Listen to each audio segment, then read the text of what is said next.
நீ வந்தீங்க வா சாமி கும்பிடுறீங்களா? வயிறால இருக்கக்கூடாது. வேறு என்ன வேணும் உனக்கு? என்ன வேணும்? பிஸ்கெட் சாப்பிட்றியா? அங்கே இருக்குது எடுத்தாட்டுமா? பக்கத்து வீட்டு குழந்தையின் சேட்டையை பாருங்க. திருமலை வாசா வெங்கடரமணா கோவிந்தா கோவிந்தா.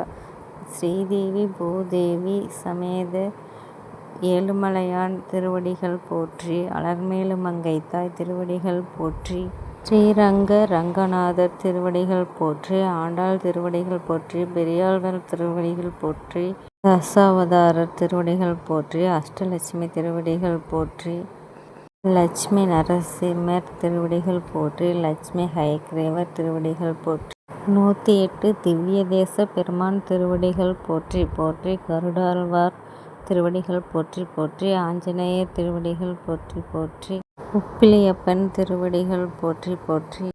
திருக்கடவூர் அபிராமித்தாய் திருவடிகள் போற்றி. அர்த்தநாரீஸ்வரர் திருவடிகள் போற்றி. மங்களேஸ்வரர் மங்களாம்பிகை திருவடிகள் போற்றி. தேனுபுரீஸ்வரர் தேனுகாம்பிகை திருவடிகள் போற்றி. சமயபுரத்து மாரியம்மன் திருவடிகள் போற்றி. வெக்காளியம்மன் திருவடிகள் போற்றி. பண்ணாரி மாரியம்மன் திருவடிகள் போற்றி. பாரியூரம்மன் திருவடிகள் போற்றி. அந்தியூர் பத்ரகாளியம்மன் திருவடிகள் போற்றி. மேச்சேரி பத்ராளியம்மன் திருவடிகள் போற்றி. அந்தியூர் குருநாதர் சாமி திருவடிகள் போற்றி.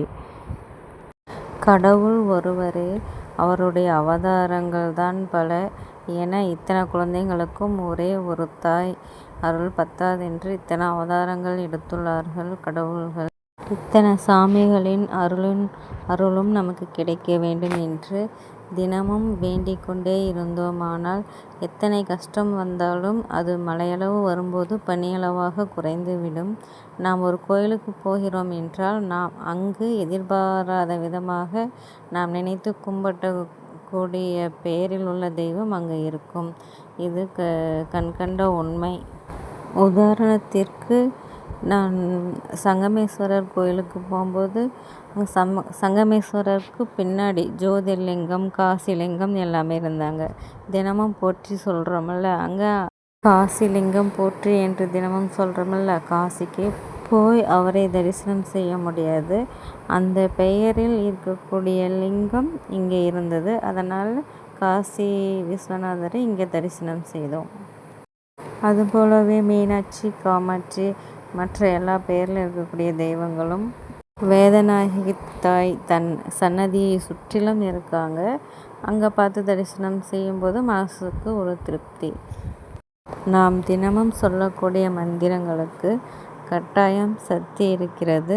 நாம் தினமும் சொல்லி இறைவனின் அருளையும் மந்திரத்தின் பலனையும் பெறலாம். நன்றிங்க.